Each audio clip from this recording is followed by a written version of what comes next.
Good day everyone. This video is a continuation of Jaya's report, which is still under lesson 2 about Chinese history.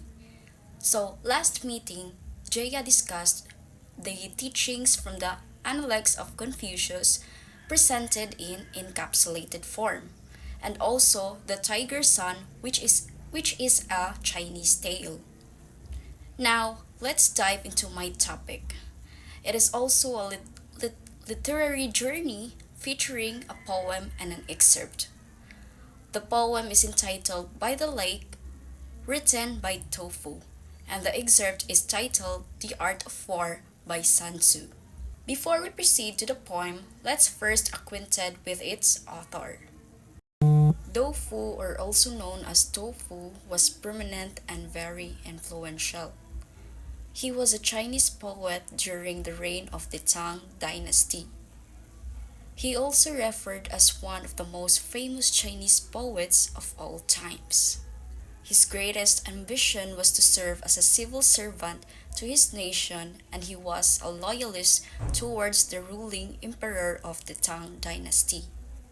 The Andalusian Revolution of 755 devastated his entire life, and the revolution had similar effect on the whole country. Nearly Tufu's 1,500 poems are still preserved.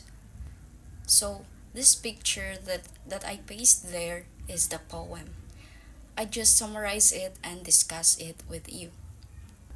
In a line-by-line analysis, one sees the secrecy and shame with which the old fellow mourns as he walks by the lake, and the locked doors of the waterside palaces, the beauty of the fresh greenery of the willows and rushes, wasted. The speaker recalls how firmly the South Park seemed to bloom with a brighter color when the First Lady's carriage rode in. Her eyes gleamed with mirth when her maids of honor shot a bird. In the aftermath of the rebellion, the twinkle in their eyes and her flashing smile have both vanished. As though a metaphor for the fall of the empire, the bird is shot down and the lady laughs, gaily unaware of what is happening to her empire. The speaker notes how her wandering soul cannot make its way back, tainted with bloodshed and the treachery of bloodshed. The dynasties of China were highly concerned with maintaining purity of blood among their officers to be assured of their loyalty. Andalusian was only half Chinese and half Turkish.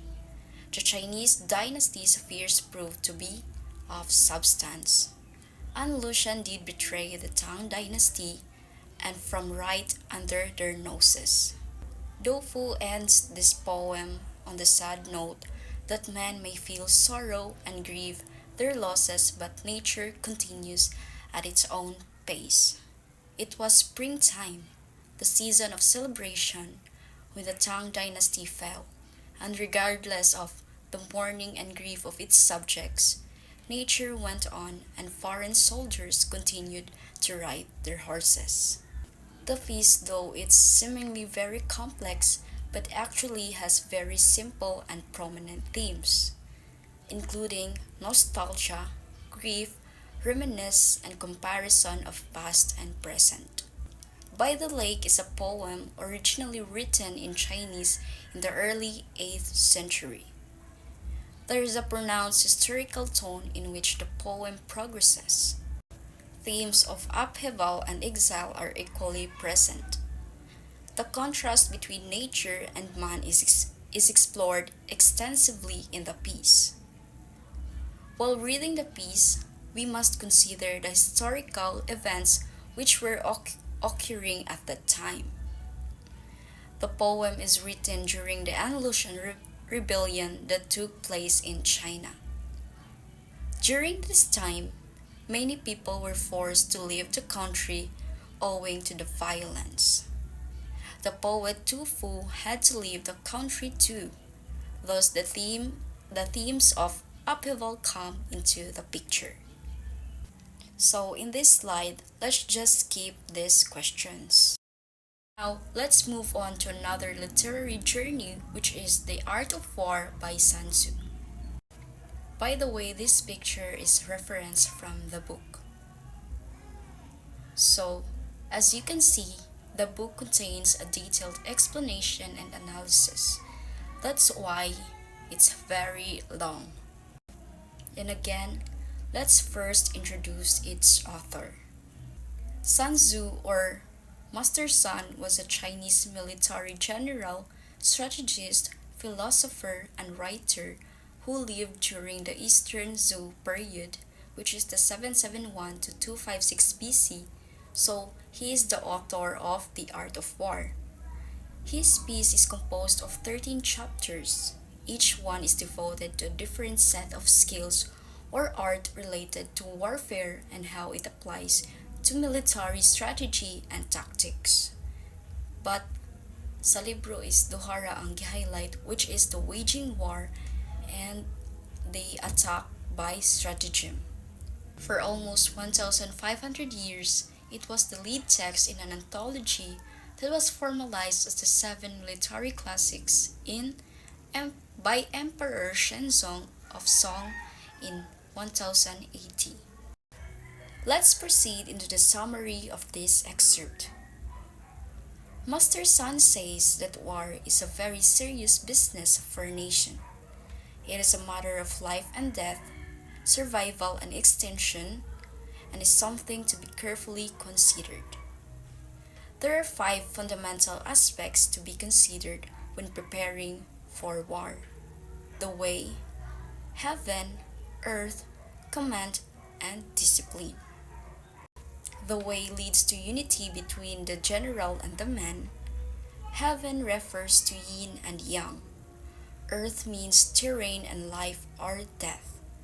Command is about the general's temperament and ability, and discipline is the organization of the army.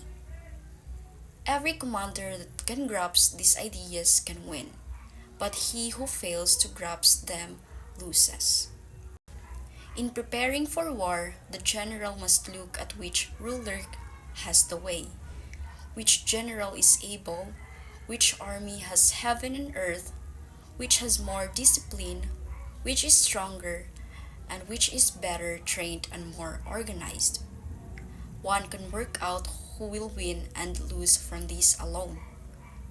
The reader learns the lessons that Master Sun has to offer will win, while those who do not take the lesson to heart will lose. Choose the best plan, prepare it, and then execute it. Take advantage of opportunities. War is all about deception, so an able person should seem incapable. A moving army should seem stationary and should appear to be far when it is near, and vice versa. Draw out the enemy with bite and hit him with chows. If the enemy is full, then be prepared, and if he is strong, avoid him altogether. If he is furious, then upset him. If he is weak, then fan his pride. If he is at his ease, then fluster him. If his men are united, divide them. Attack him where he doesn't see it coming and show up when least expected. That's it for the summary. So, researchers believe it was written between the years 475 to 221 BCE. It is the earliest recorded book of military tactics. Although a book about war strategy, it is often interpreted for use in business, politics, sports, and life in general.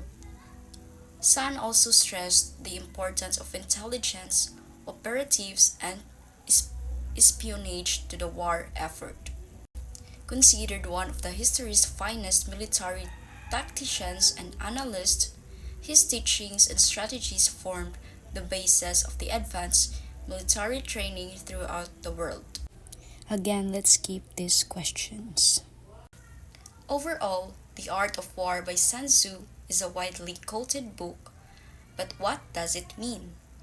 It essentially means knowing when and how to fight. It is a book that nominally talks about, well, war. But there is a more accurate title, and this would be The Art of Not Going to War Unless You Really Can't Avoid It and Then Still Avoiding Fighting as Much as Possible. That's our discussion for today, and I hope you learned something.